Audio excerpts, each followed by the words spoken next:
અટકાયત કરવામાં આવી હતી, જેમાં ઘણા ખરાને ડિપોર્ટ કરવામાં આવ્યો છે અને ત્યાંની સરકારે સ્વીકાર્યું છે કે આ લોકો ઘૂસણખોરી કર્યા છે અને પોતાના નાગરિક. જુલાઈ 2024માં અમદાવાદ શહેર વિસ્તારમાં ગેરકાયદેસર રીતે વસતા બાંગ્લાદેશી નાગરિકોની જે માહિતી મળેલી હતી અને એ માહિતી આધારે એક આખા કાર્યવાહીની એક રૂપરેખા તૈયાર કરવામાં આવેલી હતી અને એ આધારે જે પણ બાંગ્લાદેશી અમદાવાદ શહેર વિસ્તારમાં રહે છે એ વિસ્તારને એ લોકોની માહિતી એ વિસ્તારની માહિતી મેળવવામાં આવેલી અને એમાં મુખ્યત્વે ચંડોળા જે તળાવ વિસ્તાર છે ત્યાં બાંગ્લાદેશી નાગરિકો વધુ પ્રમાણમાં રહેતા હોવાનું માહિતી મળેલી અને એ આધારે જે પણ કોમ્બિંગ દરમિયાન બાંગ્લાદેશી નાગરિકો મળેલા એમાં મોટાભાગના જે બાંગ્લાદેશી નાગરિકો પાસે બનાવટી આધાર કાર્ડ અને અન્ય ભારતીય નાગરિક હોવાના પુરાવા પ્રાપ્ત થયેલા અને આ અનુસંધાને ક્રાઇમ બ્રાન્ચ ખાતે ગુનો નોંધવામાં આવેલો હતો. આ ગુનાની તપાસ દરમિયાન જાણવા મળ્યું કે ઘણા બધા લોકો આવા બનાવટી દસ્તાવેજો તૈયાર કરી પોતે ભારતીય નાગરિક હોવાનું પ્રસ્થાપિત કરવા માટે બીજા પણ લોકોની મદદ લે છે, જેમને આધાર કાર્ડ બનાવવામાં મદદ કરેલી છે બનાવટી. આ તપાસ દરમિયાન એક બીજી મહત્ત્વની વસ્તુ જાણવા મળેલી કે બાંગ્લાદેશી જે મહિલાઓ અને સગીર જે યુવતીઓ છે એમને બાંગ્લાદેશથી અહીંયા કામકાજના માટે એના બહાના હેઠળ લાવવામાં આવતા હતા અને દેહ વેપારના જે વ્યવસાય છે એમાં ધકેલી દેવામાં આવતા અને એમનું ખૂબ જ શારીરિક, આર્થિક અને માનસિક શોષણ પણ થતું હતું. એ આધારે અન્ય એક કેસ પણ નોંધવામાં આવ્યો જે પોક્સો એક્ટ હેઠળનો કેસ હતો અને એમાં પણ 2 બાળકીઓ સર્વાઈવ કરવા એટલે એમને સુરક્ષિત કરવામાં આવેલી હતી. આમ આખી જે બંને કેસોનું એનાલિસિસ કરવામાં આવ્યું અને એનાલિસિસના માધ્યમથી જે પણ કોમિંગ ઓપરેશન દરમિયાન 50 જેટલા બાંગ્લાદેશી નાગરિકો માઇનર સહિત એમને ડિટેન કરવામાં આવેલા હતા અને એ લોકોને લીગલ પ્રોસેસ માધ્યમથી ડિટેન્શન સેન્ટરમાં રાખવામાં આવેલા હતા. આ જે એનાલિસિસ કરવામાં આવ્યું હતું એમાં મુખ્યત્વે જાણવા મળ્યું કે scrap business, food item business અને દેહ વેપારના વ્યવસાયમાં મોટી સંખ્યામાં બાંગ્લાદેશી નાગરિકો ગેરકાયદેસર રીતે અમદાવાદ શહેર અથવા તો બીજા વિસ્તારોમાં આવીને રહે છે અને સાથે સાથે એ જે ગેરકાયદેસર રહેતા બાંગ્લાદેશી નાગરિકો જે છે એ કોઈ દેશ વિરોધી પ્રવૃત્તિ, ભારત દેશ વિરોધી કોઈ પ્રવૃત્તિ કરે છે કે કેમ એ બાબતે પણ તપાસ હાથ ધરવામાં આવેલી અને એ તપાસ હજુ પણ ચાલી રહેલી છે. શરૂઆતમાં આ જે આખું કામ શરૂ કરવામાં આવ્યું એમાં સેટેલાઇટથી આખા વિસ્તારનું જે ઇમેજ જે લેવામાં આવી અને ઇમેજ જોવામાં આવતા હિસ્ટોરિકલ રીતે 1980થી લઈને અત્યાર સુધીમાં દર 10 વર્ષના તબક્કામાં જે ચંડોળા લેક વિસ્તાર છે ધીમે ધીમે સંકોચાતો ગયો હતો, સાંકડો થતો ગયો અને ત્યાં ગેરકાયદેસર દબાણો અને બાંગ્લાદેશી જે નાગરિકો છે એ લોકો ત્યાં રહેતા હતા. ત્યારબાદ બાયસેક દ્વારા એરિયા મેપિંગ કરવામાં આવ્યું અને એ બંનેની સરખામણી હિસ્ટોરિકલ ટોપોગ્રાફી આધારે નક્કી કરવામાં આવી અને સમયાંતરે થયેલા બદલાવ આધારે વધુ માહિતી પણ એમાં મેળવવામાં આવી અને આ જે દસ્તાવેજી પુરાવાઓ જે એકત્રિત કરવામાં આવ્યા, જે રીતે બાંગ્લાદેશી નાગરિકો અહીંયા બનાવટી દસ્તાવેજી આધારે રહેતા હતા અને એ લોકો ખરેખર બાંગ્લાદેશના નાગરિકો છે એ અંગેના સચોટ પુરાવા મેળવવામાં આવ્યા. એમાં એક થોડો લાંબો સમય લાગ્યો અને એ પુરાવાઓ એટલા સચોટ મળ્યા કે પ્રથમ વખત એવું થયું છે કે બાંગ્લાદેશ દ્વારા આ જે ભારતમાં અમદાવાદ શહેરમાં વસતા ગેરકાયદેસર રીતે વસતા બાંગ્લાદેશી નાગરિકો એ તેઓના નાગરિક છે એવું પ્રથમ વખત સ્વીકારેલું છે.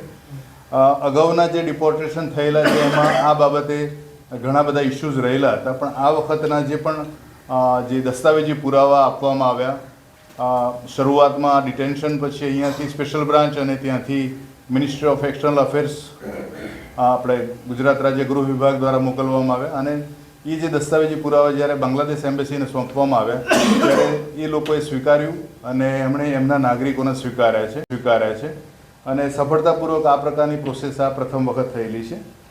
અમારી જે શરૂઆતમાં 50 મેજર અને 2 માઇનર જે ડિટેન કરવામાં આવેલા હતા એ પૈકી હાલ 15 બાંગ્લાદેશી નાગરિકો અને 1 માઇનરને સક્સેસફુલી એમને ત્યાં ડિપોર્ટ કરવામાં આવેલા છે અને બાંગ્લાદેશ દ્વારા એ લોકોનો સ્વીકાર પણ કરવામાં આવેલો છે કે આ નાગરિકો એમના જ નાગરિકો છે. હવે બાકીના રહેલા 35 જે બાંગ્લાદેશી નાગરિકો છે એ આ માસના અંત સુધીમાં કે માર્ચ 15 સુધીમાં એમને પણ ડિપોર્ટ કરવામાં આવશે અને એ અંગેની પ્રક્રિયા હાથ ચાલી રહેલી છે. આ જે હવે જે પ્રકારે આખું માહિતી જે મળી છે આખી પ્રોસેસમાં, એ પ્રોસેસમાં માહિતી જે મળી છે એ બાબતે કાર્યવાહી ચાલી રહી છે. જેમ કે આ જે દેહ વેપારના માધ્યમથી જે પણ એ લોકો આર્થિક ઉપાર્જન કરતા હતા, જે રીતે શોષણ કરવામાં આવતું હતું ને એમના એજન્ટો દ્વારા જે પ્રકારે પૈસા બાંગ્લાદેશ કયા રૂટથી મોકલવામાં આવી રહેલા છે એના માટે પણ કેન્દ્રીય એજન્સીઓની મદદ લેવામાં આવી રહેલી છે. સ્થાનિક જે પણ માહિતી છે એ પણ આપલે કરવામાં આવી રહેલી છે. આ ઉપરાંત બનાવટી બિઝનેસ ફર્મના નામે પણ ઘણા બધા પૈસા બાંગ્લાદેશ મોકલવામાં આવી રહેલા છે. જે પણ ઇનપુટ્સ આવી રહેલા છે કેન્દ્રીય એજન્સીઓ તરફથી, જેમ કે અલ-કાયદા ઇન્ડિયન કોન્સ્ટિટ્યુટના માધ્યમથી જે પણ ગેરકાયદેસર પ્રવૃત્તિ થઈ રહેલી છે એ દિશામાં પણ અત્યારે હાલ કાર્યવાહી હાથ ધરાઈ રહેલા આવેલી છે. એટલે આ વખતે પહેલીવાર આ પ્રકારની એક સારી કહેવાય એવી સફળતા મળેલી છે.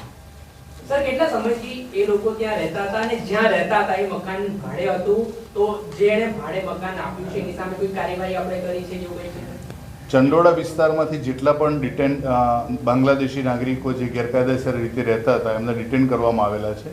ત્યાં એક ખુલ્લી જગ્યામાં ઝૂંપડું અથવા તો એનાથી સારા પ્રકારના મકાનો બનાવીને રહેતા હતા.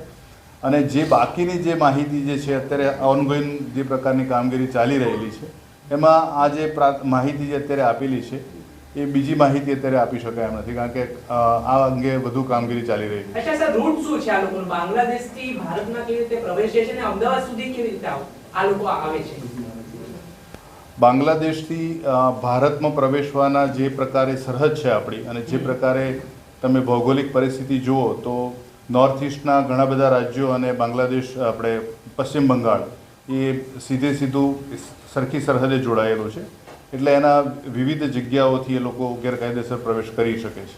સાહેબ, જે હ્યુમન ટ્રાફિકિંગનો એંગલ છે તેમાં ત્યાંથી સગીરાઓ બાળકીઓને લાવવામાં આવતા હતા, તો ત્યાં તેમના પરિવારને કોઈ આર્થિક મદદ થતી હતી કે માત્ર અહીંયા લાવીને શોષણ થતું હતું, તો ત્યાંથી અહીંયા લાવવાનો આખો જે એમઓ જે કઈ રીતે રહેતી? ત્યાંથી જે પણ સગીર બાળકીઓને અહીંયા લાવવામાં આવતી અને દેહ વેપારના જે વ્યવસાયમાં એમને ધકેલી દેવામાં આવતી હતી, તો એમની પાસેથી જે પણ ઉપાર્જિત જે નાણાં જે છે એમાંનો અમુક જ હિસ્સો એમને આપવામાં આવતો હતો, અથવા તો એમના જે વાલી વારસો છે એમને બાંગ્લાદેશ મોકલવામાં આવતો હતો. આ પ્રોસેસ 12 જાન્યુઆરીથી શરૂ થઈ હતી અને એ પ્રોસેસ પૂરી થતાં 1 ફેબ્રુઆરીમાં આ લોકોને ડિપોર્ટ કરી દીધેલા છે. કેટલીક કંપનીઓ પણ વિરુદ્ધ પણ આવી હતી કે જે લોકો અહીંયા બાંગ્લાદેશી ગેરકાયદેસર પૈસા કમાય અને ત્યાં મોકલતા હતા, તો એ કંપનીઓ વિરુદ્ધ કોઈ કાર્યવાહી? અત્યારે જે એક અમારે એવું કામ ચાલી રહેલું છે અત્યારે એ દિશામાં, એટલે હાલ એ બાબતે કોઈ માહિતી આપવી એ કામને નુકસાન પહોંચાડી શકે છે. ટોટલ કેટલી કંપનીઓ? એ પણ બાદમાં જ્યારે સર, અમદાવાદના કયા વિસ્તારોમાં બાંગ્લાદેશીઓ રહ્યા છે કે તપાસમાં અનુમાન એક સામે આવ્યું છે? અમદાવાદ શહેર વિસ્તારમાં અત્યારે મુખ્યત્વે ચંડોળા વિસ્તાર, ત્યારબાદ કુબેરનગર અને નરોડા નાના પાટિયા વિસ્તાર અને શાહ આલમ, આ વધારે પડતા ત્યાં બાંગ્લાદેશી હોવાનું જાણવા મળેલું અને એ પ્રકારે કાર્યવાહી હાથ ધરાઈ રહી. સર, જે ભારતીય દસ્તાવેજ બનાવી આપે છે જે એજન્ટો, એને લઈને શું કાર્યવાહી અને એને લઈને જે ખામીઓ છે એ શોધવાનો પ્રયત્ન આપણે કર્યો છે નથી કર્યો? કારણ કે આવું તો પરિવાર થશે. બનાવટી દસ્તાવેજ બનાવવા માટે એ તો કમ્પ્લીટલી બનાવટી દસ્તાવેજ જ બને છે.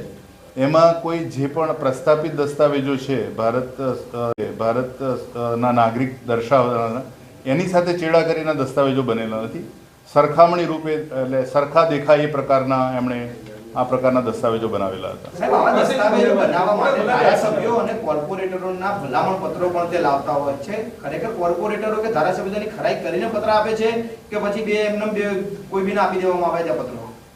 એ દિશામાં પણ તપાસ જે હાથ ધરાઈ રહેલી હતી એમાં અત્યારે જે અમારો મુખ્ય હેતુ જે શરૂઆતની તપાસનો થયો કે દર વખતે જ્યારે બાંગ્લાદેશી નાગરિકો ડિટેન કરવામાં આવે છે અને એ ડિટેન કર્યા પછી જ્યારે એમને ડિપોર્ટેશનની પ્રોસેસ હાથ ધરવામાં આવે છે સમયાંતરે, તો એ સમયે બાંગ્લાદેશ દ્વારા એના જ નાગરિકો છે એ પ્રકારે સ્વીકારવામાં આવતું નહોતું અને એના કારણે ડિપોર્ટ થયેલા નાગરિકો થોડા સમય પછી પાછા ભારતમાં પ્રવેશ થતા એ પ્રકારની માહિતી પણ હતી. આ વખતે જે મુખ્ય ભાર મૂકવામાં આવ્યો છે કે બાંગ્લાદેશી નાગરિક છે તો એ બાંગ્લાદેશી નાગરિક હોવાના પૂરતા અને અગત્યના પુરાવા અમે મેળવ્યા છે અને એ પણ એમની સરકારને એટલા માટે જ સ્વીકારવા પડ્યું કે એમના જે પણ દસ્તાવેજ મળ્યા છે એ ત્યાંના રજિસ્ટર્ડ ડોક્યુમેન્ટ્સ છે.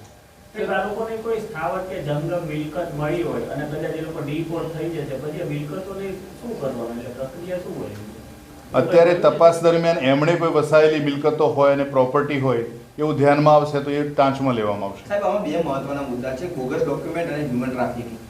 આ જે બાંગ્લાદેશીઓ હતા તેમને તો ડિપોર્ટ કરવામાં પણ અહીંના જે લોકો એમની સાથે ઇન્વોલ્વ છે તેમના વિરુદ્ધમાં શું કાર્યવાહી અને ક્યાં સુધીમાં? જે અગાઉના 2 કેસ નોંધાયેલા છે એમાં જેટલા પણ લોકોની સંડોવણી જણાવેલી હતી એમના વિરુદ્ધ કાયદેસરની કાર્યવાહી કરવામાં આવેલી છે અને હવે પછીનું જે અત્યારે કામ જે ચાલી રહેલું છે એમાં તમામ પ્રકારની વિગતોનો સમાવેશ કરવામાં આવશે કે જે એમને મદદ કરતા હતા, એમને કોઈપણ પ્રકારની લોજિસ્ટિક હેલ્પ પ્રોવાઈડ કરતા એ તમામ લોકોનો સમાવેશ હવે પછીના કેસમાં થશે. Sir, deportation ક્યારે થયું છે exactly date અને whether they were sent through flight or some other means?